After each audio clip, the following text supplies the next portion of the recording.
Hello, good evening, namaskar, adab, johar, and welcome back to Career Foundation. How are you? I hope everybody is fine today. And in this video lecture, we are going to talk about developments of Indian writing in English. All right, first of all, it's very important to understand that how literature developed in India. All right, and I would be clearing all the things. Don't worry. Make sure you watch this video till end. You will understand each and every details. So let's begin our session. बात करते हैं दोस्तों developments of Indian writing की। तो आप क्या जानते हैं, आप भी लिटरेचर के स्टूडेंट्स अगर हैं तो आपने ग्रेजुएशन में या फिर पीजी में भी आपने पढ़ा होगा कि इंडियन जो हिस्ट्री है, यानी कि मतलब Indian history in the sense of literature की अगर हम बात करें तो इसकी बहुत कम समय के लिए इंडिया में, मतलब बहुत लेटली आप ऐसा कह सकते हैं कि लिटरेचर इंडिया में आए, यानी इंडियन राइटर्स जो हैं अपनी भाषा में, यानी कि इंग्लिश भाषा में अगर बोले, अपनी भाषा में तो हिंदी में तो पहले से अवेलेबल था, बट इंडियन राइटर्स इंग्लिश में लिखना अगर हम बात करें तो बहुत लेट में, यानी कि मॉडर्न एज, जो मॉडर्न एज है इंग्लिश पीरियड का, उस पे ही उन्होंने लिखना स्टार्ट किया। तो first of all is very important to understand ये जो आपका है development of Indian writing in English को हम दूसरे शब्दों में, और एक शब्द हम यहाँ पे इस्तेमाल कर सकते हैं जिन्हें हम क्या कह सकते हैं, इंडो एंग्लियन लिटरेचर भी कह सकते हैं। ऑलराइट, इसका नाम और एक हम दे सकते हैं, what can be given, that is, one second, that is Indo Anglian literature. इनका नाम हम क्या दे सकते हैं, Indo Anglian literature. Alright, Indo Anglian literature. Alright, so basically what you are getting here, यानी कि इंडियन एंग्लियन लिटरेचर उसे कहा जाता है जिसमें आपको इंडिया के राइटर दिखते हैं इंग्लिश लैंग्वेज में लिखते हुए। तो चलिए हम ईच एंड एवरी पॉइंट्स को समझ लेते हैं, लेकिन उससे पहले मैं कुछ बेसिक चीजें आप लोगों तक पहुंचाना चाहूंगा। वो क्या है कि आप सभी लोग जानते होंगे हिस्ट्री ऑफ इंग्लिश लैंग्वेज में पीरियड की बहुत ज़्यादा बात होती है। हालांकि यहाँ पे हम बात कर रहे हैं, आपका देख सकते हैं title, development of Indian writing की बात कर रहे हैं। We are talking only about the development of Indian writing in English. हम यहाँ पे इंडिया की ही लिटरेचर की बात कर रहे हैं, यानी कि बेसिकली आप इंडियन लिटरेचर की बात कर रहे हैं। तो यहाँ पे क्या है कि मैं एक चीज आपसे साझा करना चाहूंगा कि आप जानते हैं कि एक होता है इंग्लिश में ओल्ड, इंग्लिश में क्या आता है, सबसे पहले ओल्ड पीरियड आता है। ओल्ड पीरियड का और एक नाम होता है जिसे हम क्या कहते हैं, this is also known as Anglo Saxon period. क्या आता है, इसे हम क्या कहते हैं, एंग्लो सैक्सन पीरियड भी कहा जाता है। ठीक है, उसके बाद आपका आता है मिडिल इंग्लिश। उसके बाद जो आता है, क्या आता है आपका, मिडिल इंग्लिश आता है, यानी पीरियड के हिसाब से हम देखें तो। And by the end you can say there was modern. Alright, modern period भी कही है, मॉडर्न इंग्लिश, अच्छा इंग्लिश में नहीं लिखूंगा, मॉडर्न पीरियड लिख देता हूं। ठीक है, यहां पे क्या हो जाएगा आपका, one second, that is English middle period, middle period of English. What you find simply here, जब यहाँ पे आप डिटेल में जाते हो तो क्या पाते हो आप कि ओल्ड पीरियड जो चला, जिसे हम क्या कहते हैं, एंग्लो सैक्सन पीरियड भी कहते हैं, ये स्टार्ट आपका होता है 450 में, और ये कब से कब तक चलता है, 1066।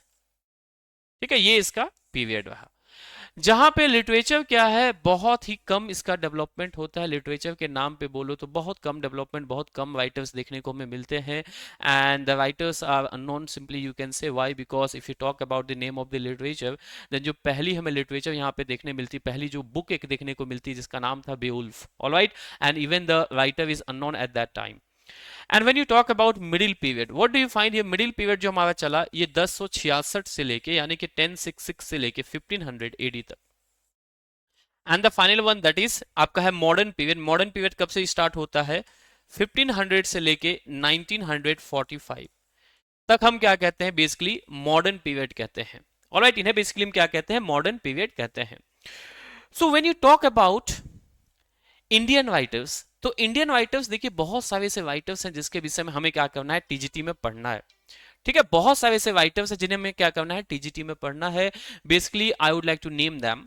जैसे हमें पढ़ना है यहाँ पे किरण देसाई, जिनकी मम्मी हुई अनीता देसाई। हमें पढ़ना अरुंधति रॉय के विषय में, we have to study about Nissim Ezekiel, we have to study about we can say R K Narayana, H L B Derozio, Torudat. If you talk about the field of poetry, then simply Vikram Seth is there.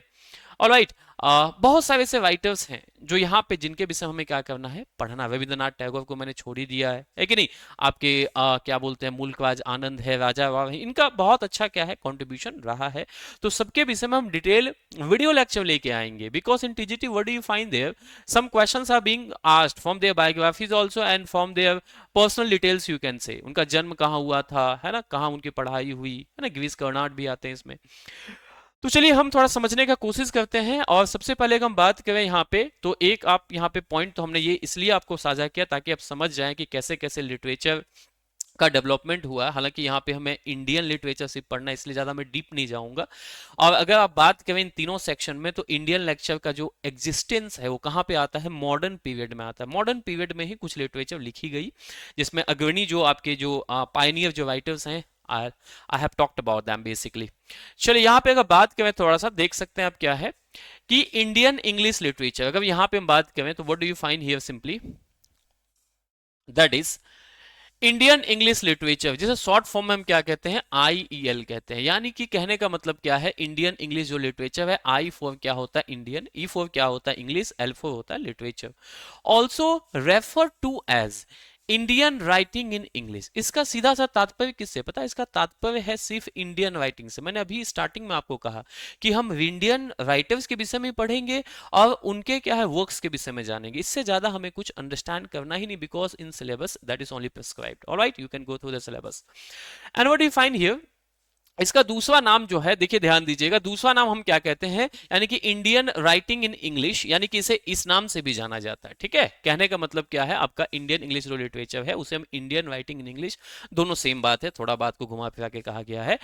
Is the body of work by writers. ये क्या है, एक body है, मतलब क्या है, जिसमें बहुत सारे आपके राइटर्स हैं इन इंडिया, ये इंडिया में है, who write in the English language and whose native और co-native language could be one of the numerous languages of India।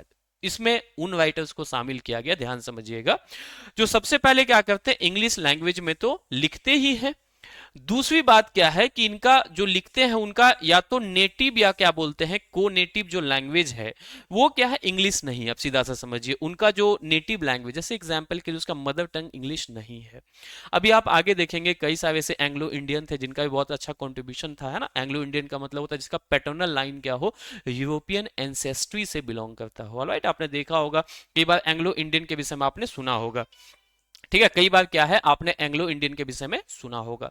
So now what you get here simply, तो इनका कहने का मतलब ये अपना क्षेत्रीय भाषा में बात करते थे, यही बात यहाँ पे लिखा गया है कि could be one of the numerous languages of India, यानी कि उनका जो लैंग्वेज था नेटिव में कुछ और था, लेकिन इंग्लिश में उन्होंने लिखना स्टार्ट किया।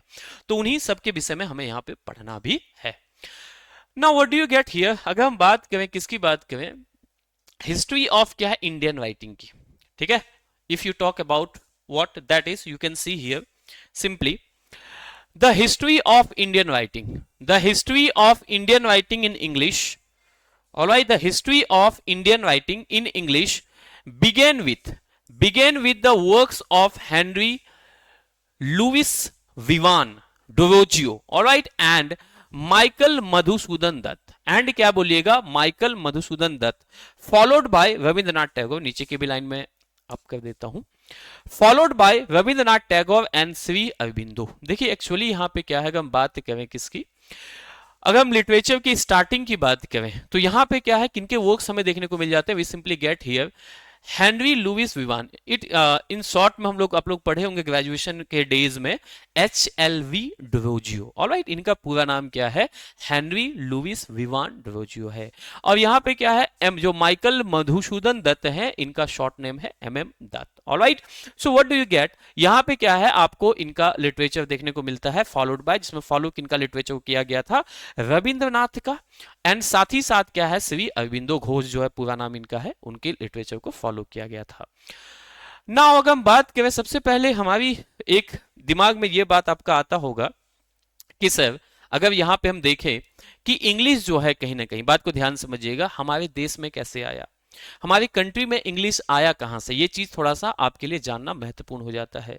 तो ये चीज सभी को पता है कि today if we are speaking English because of why English man came in India and they establish English and many of Indians they learned English and you maybe that somebody learned it as a language and there was some kind of helplessness, maybe कुछ हो सकता है कि नहीं का कुछ helplessness हो कि मुझे लैंग्वेज सीखना है, इस वजह से उन्होंने क्या किया, सीखा। तो जनरली जो अगर ये लैंग्वेज आया हमारे पास तो किस वजह से आया, ब्रिटिश रूल होने की वजह से। You can see many of the countries are there, if you observe them then what do you find, they are ruled by British, that's way they are speaking English. And उसके बाद क्या, English को international language घोषित कर दिया गया, तो कहीं पे कोई ऑप्शन हमारे पास था ही नहीं। तो कहने का मतलब यहाँ पे क्या बोलिएगा कि अगर हम आगे की बात करें तो यहाँ पे क्या है, जो ब्रिटिश आपका रूल है, कहने का मतलब क्या है, ध्यान समझिएगा, इंग्लिश इसलिए हमारे पास इंट्रोड्यूस किया गया क्योंकि यहां पे क्या है, ब्रिटिश लोगों ने क्या किया था, राज किया था, उन्हीं की वजह से हमने पहली बार इंग्लिश को देखा, इंग्लिश को सुना। अगर आज हिंदी को हम प्रमोट किए होते ना तो it is not, it is definitely a matter of fact, you can से कि आज क्या है, जो बाइडेन हो, चाहे बराक ओबामा हो, डोनाल्ड ट्रंप हो, ये भी हिंदी में बात करते हैं कि नहीं। ये सबसे बड़ी एक आप कह दो रसमयी बातें हैं, यानी कि एक व्यंग है, लेकिन ये सच्ची बातें हैं। तो मैंने क्या बताया, इस वजह से ब्रिटिश रूल होने की वजह से हमने क्या किया, जनरली इंग्लिश को सीखा। ऑलराइट, चलिए आगे अगर हम बात करें तो यहां पे आप देख सकते हैं क्या है कि कहने का मतलब नेक्स्ट क्या, हैविंग लर्न कॉलोनियल लैंग्वेज। सबसे पहली बात है कि कॉलोनियल लैंग्वेज क्या होता है, जिसे अब हिंदी में क्या कहते हैं, औपनिवेशिक भाषा कहते हैं। In Hindi it is basically known as औपनिवेशिक, औपनिवेशिक भाषा।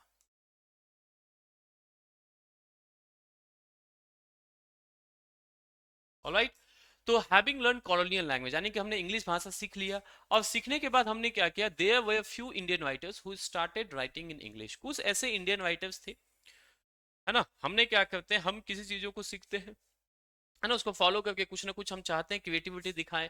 तो कुछ ऐसे क्या थे, इंडियन राइटर्स थे, जो डेफिनेटली उन्होंने क्या किया, आपका इंग्लिश में लिखना स्टार्ट किया, है ना। तो यहाँ पे क्या है, इस प्रकार से धीरे धीरे लिटरेचर, हमें इंडियन लिटरेचर देखने को मिल जाते हैं। अगर आपने सुना होगा पैम्पलेट, जो अक्सर कोचिंगों में एडवर्टीजमेंट के लिए यूज किया जाता है, बहुत सारे कामों के लिए pamphlet is being used eight the same moment. So you can से what do you get here, simply if you find the first pamphlet. तो पहला जो पैम्पलेट क्या है, जो लिखा गया, किस में लिखा गया, इंग्लिश में लिखा गया। ये अपीयर हुआ, कब अपीयर हुआ, 1806, यानी कि पहली बार अगर इंग्लिश में, ठीक है, इंडिया में आप कह सकते हैं, अगर पैम्पलेट आया तो वो कब आया, 1806 में आया। इसके पहले कहीं भी क्या है, पैम्पलेट नहीं था, यानी कि हम लोग बहुत पीछे इंग्लिश को अडॉप्ट किए हैं। ऐसा नहीं है कि हमने क्या है, देखिए कोई चीज को, अब एक बात है, कई बार आप जब देखते हैं कि English is the mixer of all kind of languages, जब भी आप इंग्लिश की बात करते हैं तो आपको क्या दिखता है, यहाँ पे mixer of all kinds of language, मतलब यहाँ पे आपको मिक्सर देखने को मिलता है। आप बोलेंगे सर यहाँ पे मिक्सर मुझे क्यों देखने को मिलता है, ये बात को ध्यान से थोड़ा समझिएगा, क्योंकि इंग्लिश के पास अपना भाषा है ही नहीं। ज्यादातर जो वर्ड है ना, ये किन्होंने कहीं से क्या किया, इन्होंने पिकअप किया है। जैसे मैं कुछ कुछ आपको एग्जांपल देता हूं तो बहुत अच्छी तरह से चीजों को समझेंगे। जैसे एग्जांपल के लिए, आज हम बोलते हैं योगा, योगा का हिंदी क्या होता है बताइए, योगा का हिंदी योग होता है। योगा का हिंदी क्या होता है, योग होता है।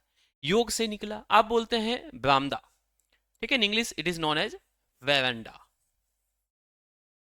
ऑलराइट, तो simply what do get here, अगर ब्रांदा की बात करते हैं तो ये भी देखिए आपका ये, अगर आप बोलते हैं साड़ी, साड़ी भी एक्चुअली क्या है, एक हिंदी वर्ड है। आप बोलोगे धोती, आप बोलोगे धोती, धोती भी क्या है, कहीं ना कहीं एक आपका इंडियन वर्ड है, लेकिन इंग्लिश में आप यूज करते हैं। कई ऐसे वर्ड हैं, आप बोलते बिग बाजार गए थे, बाजार is what, it is Hindi word but being used in English. तो कहने का मतलब इंग्लिश ने किसी को नहीं छोड़ा। आज आप बोलते हैं ना, इंग्लिश एक इंटरनेशनल लैंग्वेज, इसके पीछे ये इसके पीछे ये कहानी है। हालांकि हमें हिस्ट्री ऑफ इंग्लिश लिटरेचर नहीं पढ़ना, otherwise I would have been telling you all the whole the story behind this. But क्या यहाँ पे सिंपली अगर हम बात करें तो इसमें इन्होंने क्या फ्रेंच वर्ड उठाए, इन्होंने क्या जर्मन वर्ड उठाए, जैसे कैपिटल बोलते, capital is not English word, that's the German word. Alright, capital की हम बात करें, सॉरी लैटिन वर्ड होता है, कैपिटल क्या है, लैटिन वर्ड है। आप बोलते हो ना, ध्यान दीजिएगा, आप किंडरगार्टन बोलते हो, क्या बोलते हो आप? किंडरगार्टन बोलते हो। तो ये जर्मन वर्ड है। कई ऐसे वर्ड डिफरेंट डिफरेंट लैंग्वेज से पिकअप किए गए, यहाँ तक कई लोग ऐसे बोलते हैं कि भोजपुरी के भी कोई वर्ड को यहाँ पे सम्मिलित किया गया है। If you will ask how, लोग बोलते हैं ना लोकत नहीं खे। if you're from if you're from Bihar, if you have the Bihari origin, then what do you find here? That आप देखे होंगे लोकत नइखे मतलब क्या होता है? दिखता नहीं है क्या? उससे लोग बोलते हैं कि लुक बना है। अब इसकी बात में कितनी सत्यता है ये तो मुझे नहीं पता, लेकिन मैंने भी पढ़ा था ऐसी बातें हैं। हालांकि इतना बात तो कंफर्म है कि आप क्या है जब भी इंग्लिश की बात करते हैं तो इंग्लिश के पास लोन लेने की क्षमता है। मैं आपको ये समझा देता हूं, क्योंकि व्यक्ति बड़ा वही होता है जिसके पास लोन लेने का क्षमता होता है। आप बोलते हैं ना अंबानी बहुत बड़े हैं, अंबानी बड़े क्यों हैं? क्योंकि उन्होंने क्या है 2.5 लाख करोड़ क्या है लोन लिया है जियो के लिए। तो यहां पे इंग्लिश के पास लोन लेने का क्षमता था, और कई सारे लोगों को क्या है इंग्लिश को इंटरनेशनल लैंग्वेज बनाने में किसी प्रकार की आपत्ति नहीं हुई। इसलिए आपत्ति नहीं हुई क्योंकि इंग्लिश में हर तरह के भाषा थे, हिंदी भाषा भी था, जर्मन भी था, फ्रेंच भी था, रशियन भी था। तो सभी लोगों ने क्या है सपोर्ट कर दिया इंग्लिश को बनाने के लिए। इसलिए आज हम इंग्लिश बोल रहे हैं। समझ गए मेरी बात को? और इंग्लिश जो है कहने का मतलब इसीलिए आज इतना ज्यादा पॉपुलर हुआ है, and we are learning that. Come on, let's come back and what you get here if you talk about the first play. अगर हम बात करें पहली प्ले की, यानी कि पहली प्ले कब आई, तो पहली प्ले जो आपको देखने को मिलती है इंग्लिश में, ये किसके माध्यम से देखने को मिलती है? कृष्णा मोहन बैनर्जी ने पहला क्या किया? प्ले लिखा। प्ले का दूसरा नाम आप ड्रामा कहते हैं, ठीक है, ड्रामा है ना, जिसमें विलियम शेक्सपियर बहुत ज्यादा पारंगत थे। अगर आप ड्रामा की बात करते हैं तो हम किसकी नाम लेंगे? विलियम शेक्सपियर की नाम लेंगे, ठीक है। हालांकि इंडियन राइटर नहीं है लेकिन फिर भी नाम तो इनका आएगा ही। और इन्होंने कितने प्लेज लिखे हैं? 38 प्लेज लिखा इन्होंने। he wrote 38 plays you can say, and if you talk about the sonnets then he wrote 154 sonnets. All right, sonnet is basically 14 lines. Stanza you can say, there are two stanza, one that is octave एक होता है जिसमें एक sestet होता है। Octave में क्या होते हैं? 8 लाइन्स होती है, जो सेस्टेट होते हैं उसमें 6 लाइन होते हैं। पहले ये 16 लाइन्स की हुआ करती थी, बाद में इसको घटा दिया गया ना, 14 लाइन कर दिया गया। तो ये विलियम शेक्सपियर का यहाँ बहुत बड़ा नाम आता है ड्रामा, क्योंकि उनके ड्रामा में क्या नाम बताऊं, आप एक बार मैकबेथ पढ़े ही होंगे आप, है ना, या तो नहीं पढ़े तो पढ़ लेना आप। मैकबेथ हो, बहुत सारे से ड्रामा इनके लिखे हुए हैं ना, जो बहुत पॉपुलर हैं अपने आप में। Now let's talk about, now let's talk about the first novel. देखिए पहला, अगर नोबेल की बात करें, if you talk about the first novel then what do you get here. यहाँ पे अगर पहला नोबेल की बात करें जो इंग्लिश में आई, किन्होंने लिखा बताइएगा? बंकिम चंद्र चैटर्जी ने लिखा, ठीक है। पहला जो आपको यहाँ पे क्या है नोबेल जो दिखाई पड़ता है, that was from the side of Bankim Chandra Chatterjee, and he wrote the name of the, basically you can say novel, that was Raj Mohan's wife, appeared in 1864। ये कब आपको देखने को मिलता है? पहली बार ये 1864 में यहाँ पे अपीयर्ड होती है, यानी कि पब्लिश होती है, वैसे भी कह सकते हैं। ऑलराइट, चलिए आगे हम बात करें। देखिए मैंने बताया था कि अगर जब भी टॉप इंडियन राइटर्स की बात होगी तो उसमें रविंद्रनाथ टैगोर ऐसे व्यक्ति हैं, आप जानते ही हैं उनके विषय में जितना मैं बोलूं। हालांकि रविंद्रनाथ टैगोर की तो यहाँ बात नहीं है, लेकिन आगे बात इनकी आएगी। अगर बात छिड़ गई है तो थोड़ा दूर तक जाएगी। मैं बता दूं, रविंद्रनाथ टैगोर ऐसे पहली क्या है भारतीय बने जिन्हें 1913 में, है ना, 1913 में क्या है इन्हें नोबेल प्राइज भी दिया गया। ऑलराइट, नोबेल प्राइज दिया गया, पहले भारतीय बने। हालांकि इनके विषय में भी आगे बात करेंगे। इनके लिखा हुआ Gitanjali one of the popular, है ना, आप कह सकते हो। देखिए क्या है, तो यहाँ पे क्या है आर के नारायण की हम बात करते हैं, मुल्क राज आनंद एंड राजा राव। इनकी क्या है, contributed to the growth and popularity of Indian English fiction in the 1930s। यानी कि हम बात करें सबसे बड़े कंट्रीब्यूशन की किनका था? आर के नारायण की। आर के नारायण की अगर हम बात करें तो आर के नारायण की आप एक पढ़ सकते हो, द गाइड, बहुत ही पॉपुलर, बहुत ही सुंदर, हालांकि इन्होंने बहुत सारे लिखे। और आर के नारायण की एक खासियत थी कि जब भी ये नॉवेल इन्होंने लिखा, ठीक है, तो इनका क्या है कि एक क्या मैं बोलूं कि इन्होंने क्या है कि मतलब एक फिक्शनल उनका विलेज होता था, सेटिंग जो होता था मालगुडीज में ही होता था। हालांकि इन्होंने द मालगुडी डेज भी इन्हीं का लिखा हुआ है, जिसमें आपको मालगुडी नाम का जगह उनका पॉपुलर जगह था, आप जो भी बोलो, लेकिन उनका वो जिक्र करते ही थे। यानी कि विलेज का नाम आए तो मालगुडीज नाम आता ही था। मुल्कराज आनंद ने भी कई पॉपुलर ऐसे अच्छे नॉवेल्स हमें दिए। राजा राव की बात करें तो यहाँ पे आपको पढ़ना भी है, शायद मुझे लगता नहीं लिटरेचर में नहीं पढ़ना, हालांकि पीजी में पढ़ना था। कांथापुरा इसका आपने पढ़ा होगा, बहुत ही पॉपुलर। कांथापुरा के विषय में आगे में डिस्कशन भी है। और ये क्या है कि इन्होंने क्या किया, इन तीनों ने अगर हम बात करें तो इनका बहुत अच्छा सुंदर क्या था, कंट्रीब्यूशन था। For what they contributed for the growth and popularity of Indian English fiction. यानी कि इनका जो था ना, बहुत ही सुंदर इन्होंने क्या किया, फिक्शन। देखिए दो बातें भी मैं बताऊंगा आपको। इन्होंने सबसे पहले ये जान लीजिए कि इनका कंट्रीब्यूशन बहुत ज्यादा रहा किसमें, ग्रोथ और पॉपुलैरिटी में। देखिए जब कोई चीजें नई नई स्टार्ट होती है ना, तो उसमें एक फेस चाहिए होता है। आप सोचिए एग्जाम्पल के लिए आज क्या है, एग्जाम्पल के लिए मान के चलते हैं कि कोई भी चीज अगर बहुत ज्यादा बिकती है, ठीक है, तो उसके पीछे एक पॉपुलर फेस होता है। देखते हैं ना, कई सारी कंपनी जब नई नई खुलती है तो अच्छे अच्छे लोगों को ब्रांड एम्बेसडर बना देती है। महेंद्र सिंह धोनी है ना, किसी के ब्रांड एम्बेसडर बन जाते हैं, बहुत चीजें क्या हो जाती है, पॉपुलर हो जाती है। अब देखे होंगे क्यों पॉपुलर हो जाती है, क्योंकि फेस बहुत इंपॉर्टेंट करता है। तो first time when English literature was established in India, you can से these three, all right, writers, number one R.K. Narayan, number two Mulkraj Anand, and number third that is Raja Rao, they contributed a lot, you can say. And what I was trying to make you understand, ladies and gentlemen, that was what here you can see, मैं दो चीजें आपको समझाने की कोशिश कर रहा था। एक होता है आपका फिक्शन, ठीक है, एक क्या होता है आपका फिक्शन होता है। यहां पे जिक्र जब आया है तो मैं यहां पे आपको बता दूं, एक होता है आपका फिक्शन, ठीक है, और दूसरा क्या होता है बताइएगा, दूसरा जो आपका होता है वो होता है आपका नॉन फिक्शन।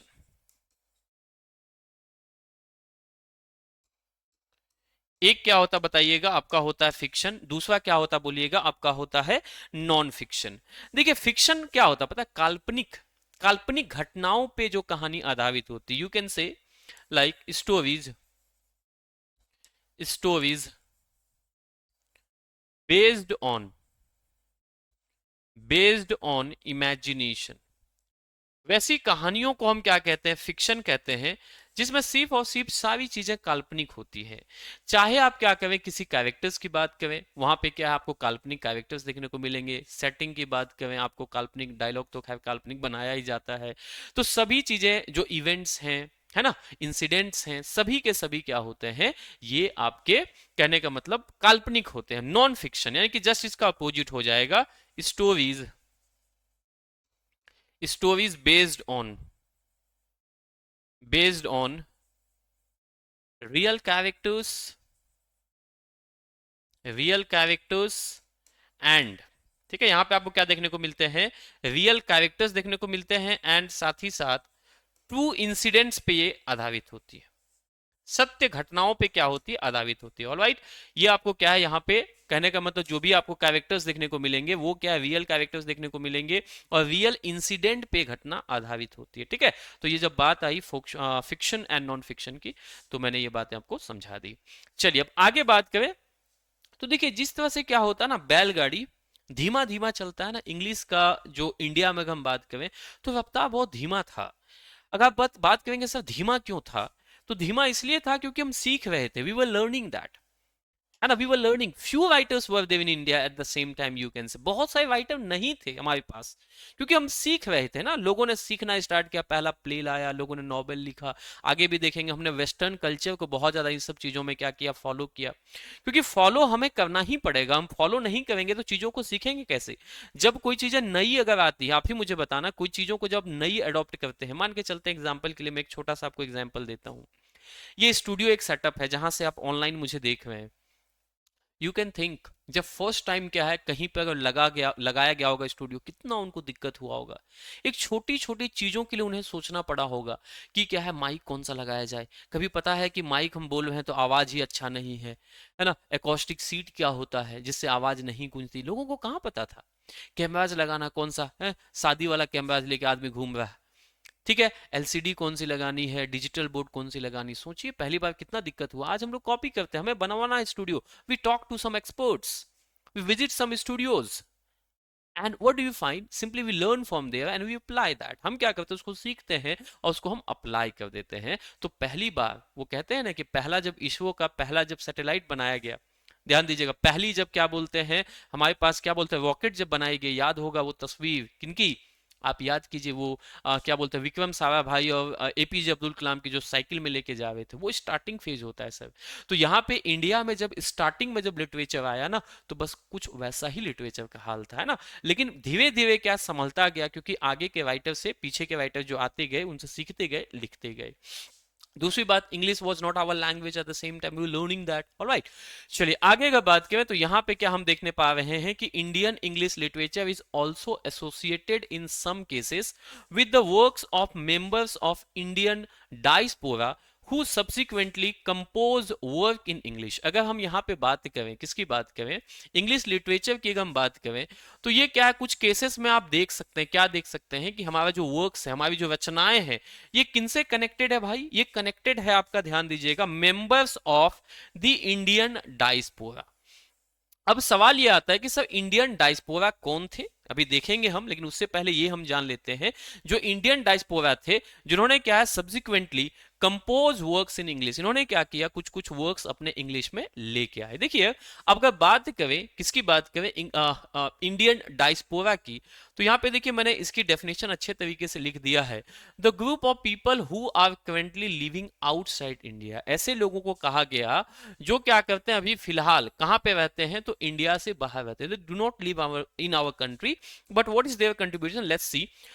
हालांकि वो टेम्पोररी बेस पे गए हो या परमानेंट बेस पे गए हो, जो भी हो, दोनों में से कंडीशन हो सकता है, यानी कि लॉन्ग टर्म के लिए गए हो या शॉर्ट टर्म के लिए गए हो, ये मैटर नहीं करता है, लेकिन वो फॉरेन कंट्री में, आउट ऑफ इंडिया है, and those who can trace their origin into India, ऐसे लोगों को भी कहा जाता है जिसका अपना पहचान जो है, हम कहते हैं ना कि आज हम मान के चलते हैं अगर रांची में है, लेकिन हमारा जो कहने का मतलब जो ओरिजिन है वो देवघर से है, क्योंकि मैं वहीं पला बढ़ा, है ना। तो ये अगर वो क्या है विदेश में है, लेकिन उनका ओरिजिन जो है, वो बोलते हैं पैटर्नल अंकल, मैटरनल अंकल, है ना, तो मतलब उनका जो सॉरी एंसेस्ट्री है, वो कहाँ से कनेक्टेड है, इंडिया से कनेक्टेड है।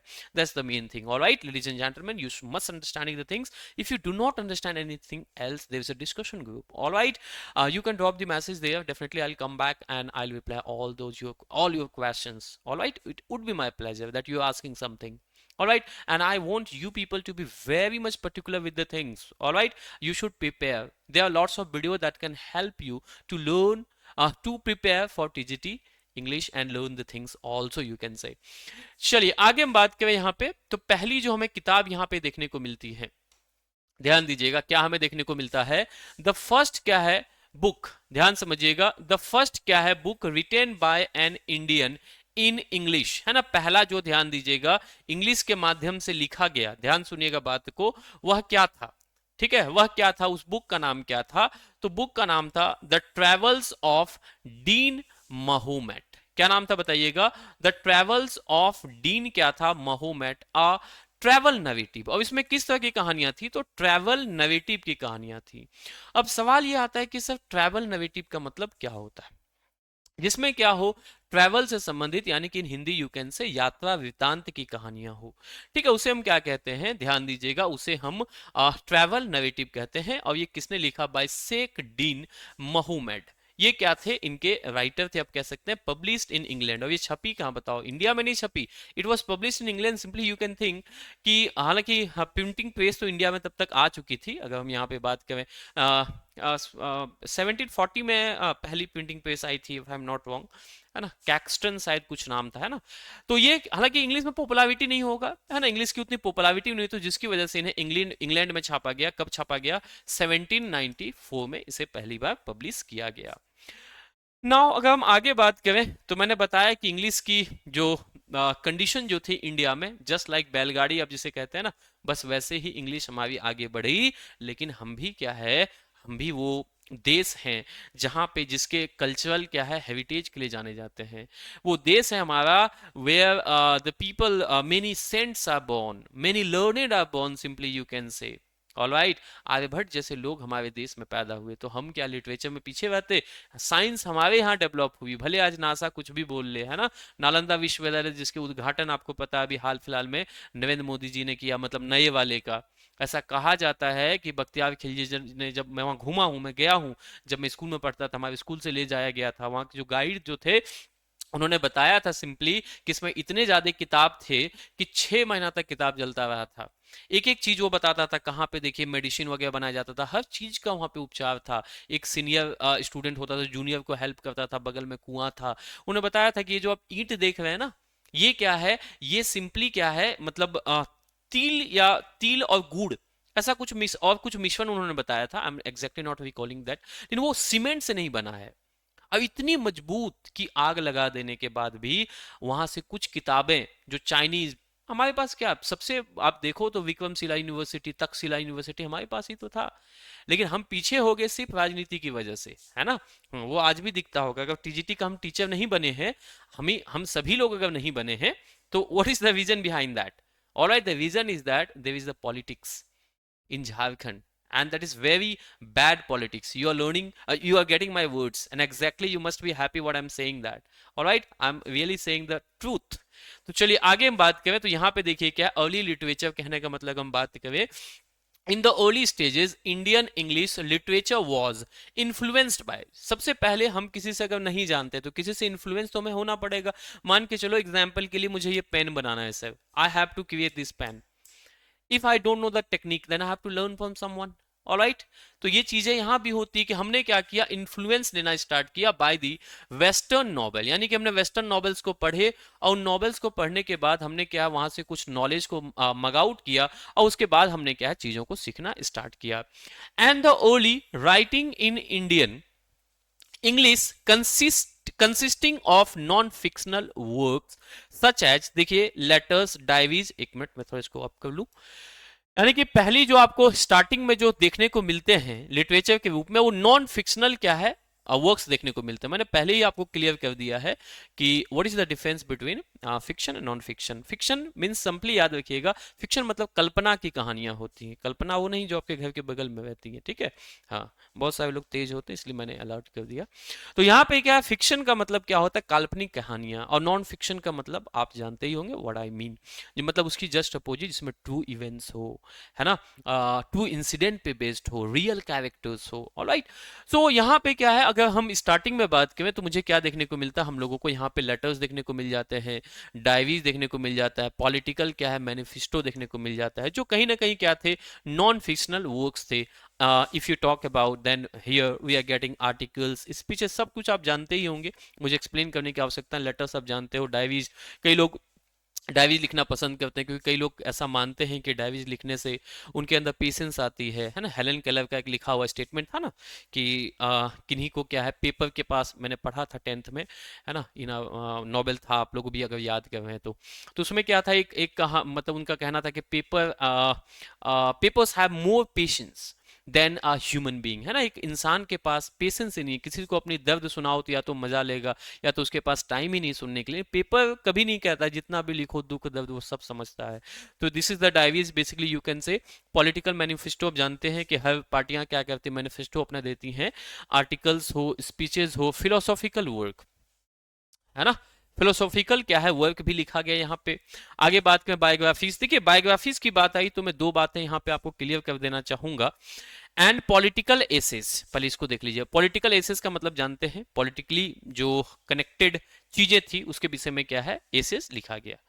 तो मैं बात कर रहा था यहाँ पे दो बातें मैं आपको बताने की, एक होती है देखिए सर नंबर 1, एक होती है biography, number one that is biography, and the second one that is what, that is autobiography। एक हो गया आपका biography and the second one that is autobiography. What is the basic difference, देखिए मैं आपको क्लियर कर देता हूं कि जब भी आप बात करते हैं, किसकी बात करते हैं, when you talk about the biography, biography पता क्या होता है, ध्यान समझिएगा। जो बायोग्राफी होता है, यानी कि मान के चलिए कि आपके विषय में लिखूंगा ना तो आपके लिए एक बायोग्राफी होगी। If I right about you that basically it is a biography for you. लेकिन ऑटोबायोग्राफी मतलब आत्मकथ्य होता है, जब कोई व्यक्ति अपने जीवन के विषय में खुद लिखते हैं उसे हम क्या कहते हैं, ऑटोबायोग्राफी कहते हैं। ऑलराइट, चलिए आगे बात करें। अब देखिएगा बात आती है, किसकी बात आती है, एंग्लो इंडियन लिटरेचर की। देखिए ये भी बड़ा इंटरेस्टिंग टॉपिक है, क्योंकि ये भी आपका कहीं ना कहीं जो डेवलपमेंट में है इंडियन, क्या बोलते हैं, लिटरेचर में बहुत ज़्यादा इनका भी डेवलपमेंट रहा। एंग्लो इंडियन, एंग्लो इंडियन का मतलब ये होता है, याद रखिएगा, कि कई सारे ऐसे लोग थे, फॉरेन कंट्री के लोग, जब उन्होंने हमें गुलाम बनाया, दे ruled on us, ruled over us, you can से। So at the same moment, what happened? Many of them they like the Indian girls, they married.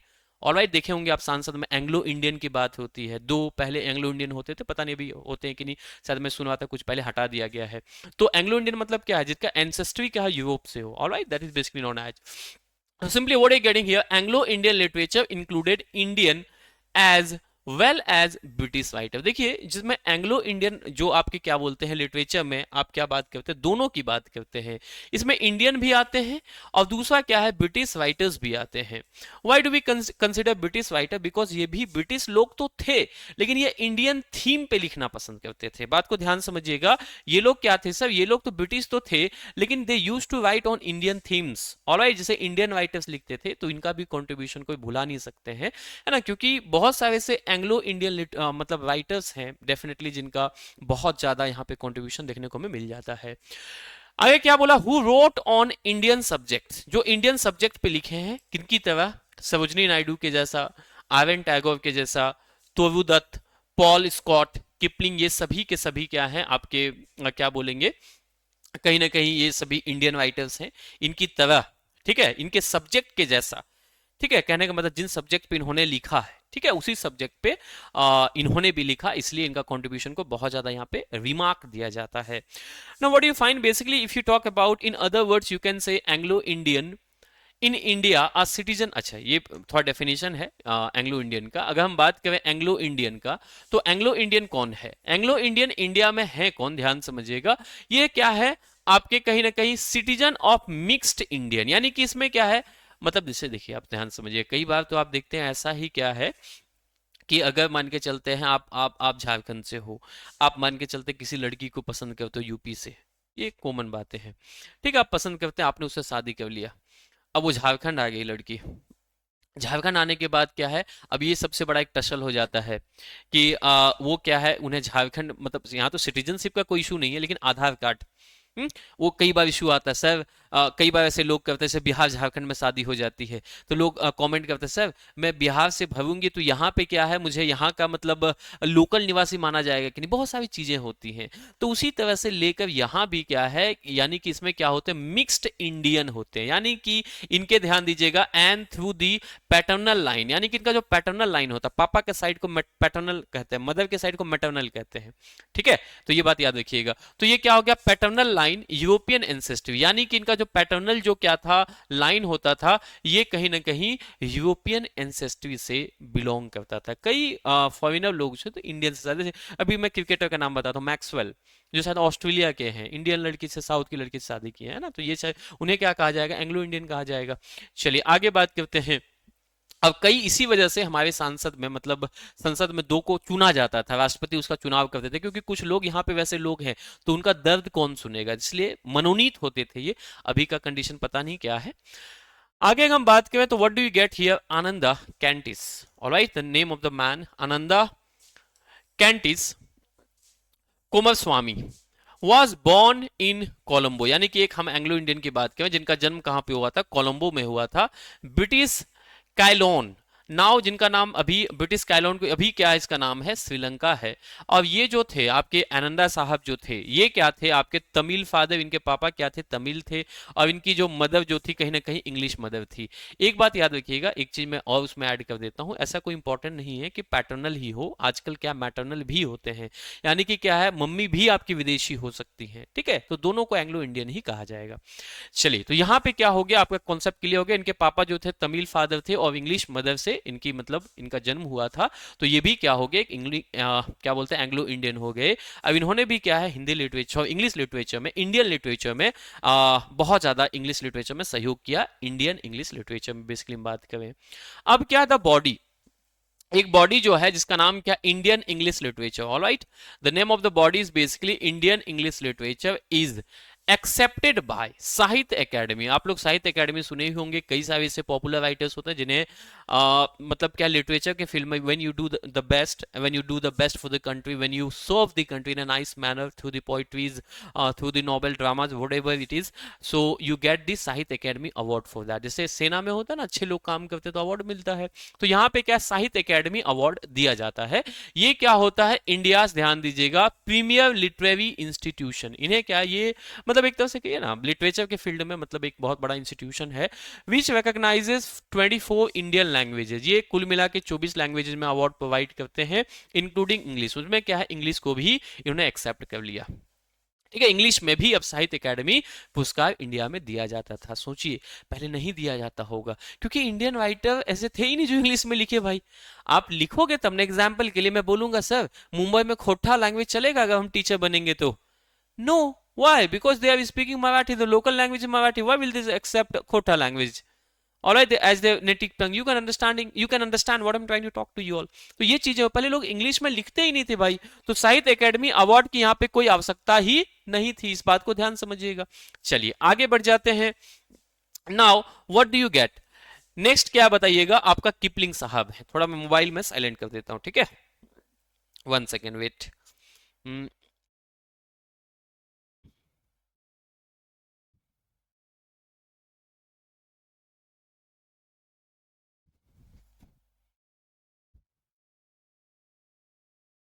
1 second, या देखिए ध्यान से। तो यहाँ पे क्या आगे हम बात करें, if you talk about next Anglo Indian, then what you get here ladies gentleman. आपके क्या है, व्यूडयार्ड क्या है, किपलिंग है, was one of the most famous क्या है एंग्लो इंडियन राइटर्स। अगर किपलिंग की बात करें, आपसे आप इनके विषय में पढ़े ही होंगे, जानते ही होंगे, तो आपके जो किपलिंग साहब हैं ये क्या थे, एक बहुत ही फेमस क्या थे, आपके एंग्लो इंडियन राइटर्स हैं। Kipling was born in Bombay. इनका जन्म कब होता है? बम्बई में जन्म होता है। अभी फिलहाल अगर बात करें, बम्बई ब्रिटिश इंडिया में कहा जाता था, अभी ने क्या कहा जाता है, मुंबई कहा जाता है, जो आपका इंडिया में ही है। लेकिन देखिए, he is best known for his works. अगर इन्हें हम बात करें, if you talk about him, then basically he is known for his works such as, कुछ एग्जांपल की बात करें तो इन्होंने क्या है, द जंगल बुक इन्होंने लिखा। ठीक है, क्या लिखा इन्होंने? जंगल बुक, कीम, एंड इसके अलावा एंड क्या बोल रहा है, नुमेरस नुमेरस पोएम्स, और कई सारे से पोएम्स लिखे, असंख्य पोएम लिखे, and short stories that reflect his experiences. अब जो भी इन्होंने शॉर्ट स्टोरीज लिखे, जो भी पोएम्स लिखे, जो भी किताबें इन्होंने लिखी, सिंपली आप कह सकते हैं उनमें क्या है, इनका अनुभव कहीं ना कहीं झलकता है। ऑब्जर्वेशन ऑफ ब्रिटिश इंडिया, यानी कि इन्होंने ऑब्जर्व किया कि इंडिया के टाइम, ब्रिटिश के टाइम में इंडिया कैसा था। He observe that and basically he presented those thing in a nice way. क्योंकि देखिए, जब कोई चीज को आप ऑब्जर्व करते, देखिए राइटर क्या होता है, कई लोग बोलते हैं ना, पोइट्री होने के लिए, पोएम होने के लिए, मतलब पोएम लिखने के लिए कहीं ना कहीं आपके अंदर फीलिंग्स की आवश्यकता पड़ती है। भाई अगर आपके अंदर फीलिंग्स नहीं तो लिखोगे क्या आप? पोएम में क्या होता है, भाव होता है। And if you do not have exact that emotion, then how you can portray that emotion into lines? That is the main thing. Alright, तो ये आपके अंदर होना ही होना चाहिए। ऑब्जर्वेशन पावर बहुत अच्छे होना चाहिए। एग्जाम्पल के लिए मैं चेतन भगत को एग्जाम्पल लेता हूँ, उन्होंने बहुत सारे नोवेल लिखे, हाफ गर्लफ्रेंड, चलो मैं एग्जाम्पल लेता हूँ, इंटरेस्टिंग नोवेल है, आपने मूवी भी देखी, तो उन्हें क्या है, इमोशन को समझा। ऑलराइट, तो वहां पे उन्होंने क्या, इमोशन को समझते हुए चीजों को लिखा। ठीक है, उनकी 3 इडियट्स देखो आप, तो कहने का मतलब उन्होंने इंजीनियरिंग की भाई, खुद आईटी में वो गया, जाने के बाद उन्होंने वहां पे देखा कैसा लाइफ होता है। 3 इडियट्स, सब लोग क्या है, सक्सेस के बेस में भाग गए। He observed all those things and then after he depicted a very good novel, you can say. अब बहुत फेमस हुआ इंडिया नॉवेल की हम बात करें तो, इंडियन मतलब टर्म में। आगे देखिए क्या है आपके यहाँ पे, और कुछ ऐसे क्या है फेमस बुक हमें देखने को मिल जाते हैं, उनके राइटर्स देखने को मिल जाते हैं जो कहीं ना कहीं जिनका संबंध क्या है, एंग्लो इंडियन से है। देखिए यहाँ पे हम बात कर देते हैं, ध्यान सुनिएगा। बोल रहा है कि मेरी क्या है, मार्गरेट मॉली काय, एमएम क्या है, काय वॉज अ ब्रिटिश राइटर। ये क्या है, कहने का मतलब इन्हीं का नाम, मेरी जो आपका जो मार्गरेट हैं, इन्हें शॉर्ट में क्या है, मॉली भी कहा जाता है। ठीक है, और मेरी मार्गरेट काय का शॉर्ट फॉर्म क्या हो गया, एमएम काय, was a British writer. British writer थी। हर मोस्ट फेमस बुक, जिनका किताब एक है द फार क्या है पवेलियन, जो आपको कब देखने को मिलती है, 1978 में देखने को मिल जाती है। देखिए आगे क्या, एमएम काय वॉज बोर्न इन शिमला। इनका जन्म कहाँ होता बताइएगा, इनका जन्म आपका जो होता है शिमला में होता है। ब्रिटिश इंडिया, शिमला कहाँ पड़ता है, कहने मतलब सॉरी, शिमला तो इंडिया में पड़ता है, लेकिन जब जन्म हुआ था उस समय इंडिया नहीं था, ब्रिटिश इंडिया था, यानी कि इंडिया हमारा गुलाम था उस समय, है कि नहीं। ब्रिटिश इंडिया, ध्यान समझिएगा। अब क्या बोला, levied, levied in Auckland Shimla. अब ये कहाँ पे रहे, ध्यान दीजिएगा, ये रहे आपके ऑकलैंड शिमला में, आ हेरिटेज प्रॉपर्टी, जो एक हेरिटेज प्रॉपर्टी था। कब से कब तक, 1915 से लेकर 1918 तक, ठीक है, 1900 कब, 15 से लेकर 1918 तक। नेक्स्ट अगर हम बात करें, ऑलराइट, नेक्स्ट हम लोग देखें तो यहाँ पे क्या है, पॉल मार्क स्कॉट हमें देखने को मिल जाते हैं, वॉज बोर्न इन सुबुर्बैन लंदन। ये क्या है आपका, सुबुर्बैन लंदन में इनका स्कॉट वॉज पोस्टेड। देखिए एक मिनट रुकिए, पॉल क्या Mark Scott was born in क्या suburban London, Scott was posted to India. बाद में इनका जो जन्म हुआ था, सुबुर्बैन आपका कहां पे हुआ था, लंदन में हुआ था। अब बाद में इनकी जो पोस्टिंग हो गई कहां पे हो गई, इंडिया में हो गई, बर्मा एंड क्या है, Burma and Malaya during World War two. यानी कि इनका जो पोस्टिंग हो गया वर्ल्ड वॉर टू के टाइम में, बर्मा और कहां पे आपका मलाया में हो गया वर्ल्ड वॉर टू के दौरान। ऑन रिटर्न टू लंदन, अब जब वो वापस जाते, when he went back, when he returned, simply you can say London, he क्या है, worked as a notable literary agent. और उन्होंने किस रूप में काम किया, एक नोटेबल लिटरेरी एजेंट के रूप में काम किया, यानी कि लिटरेचर के फील्ड में अपना कंट्रीब्यूट किया। Before deciding to write full time from 1960, यानी कि उन्होंने क्या क्या डिसाइड किया कि उन्हें फुल टाइम अब लिटरेचर लिखना है, ये भी एंग्लो इंडियन में ही आते हैं। तो यहाँ पे क्या है, simply what at the time what happened, he thought in 1960 you can say he wanted to become a full-time writer, and when he decided in 1960 at this time, what happened, he basically in 1964 he returned to India for a research trip. He went back, so he returned once again, he came back you can say. And why did he come, because of why he wanted to have a research trip, वो एक research trip करना चाहते, though he was struggling with ill health, उनका अच्छा health नहीं था, and alcoholism, यानी कि बहुत ज्यादा अल्कोहल से, ठीक है। कोई लोग होते हैं ना, देखिए फॉरेन कंट्री में आपको पता ही होगा ये चीजें, कि वहां पे लोग क्या करते हैं, ध्यान दीजिएगा, हेल्थ को लेकर तो बहुत ज्यादा अवेयर होते हैं, but what happens, many of them are alcoholism, they are addicted to alcoholism you can say, क्योंकि बन जाता है, इंडिया में भी कई लोगों की आदत होती है। तो ये अपना हेल्थ अच्छा नहीं होने के बावजूद भी इनका बहुत अच्छा मन किया कि 1964 में ये वापस आ गए इंडिया, जहाँ पे इनकी कर्म भूमि वही थी, एक तरह से कह सकते वर्ल्ड वॉर टू के टाइम में। So this way we are learning the things. Definitely you will have the good insights about Indian writings, about Indian literature. And I hope you will like this video. If you have any kind of doubt, once again I would like to request you all that you can just ask any kind of doubt in your, there is a particular tab there that is discussion group, all right. And this way now the series of literature will be continued, don't worry for that. I hope that you must be preparing for your literature section, grammar section, advanced writing section, because all are very important. You shouldn't ignore grammar portion, that's also important. Advanced writing section already I have completed, and the video section will come in the continuous mode, don't worry for that. Till then take care, bye bye, सभी को जय हिंद, मिलते हैं अगले class में, ठीक है। तब तक के लिए सभी को गुड नाइट, क्योंकि रात हो ही चुकी है, 10 बज गई है। धन्यवाद।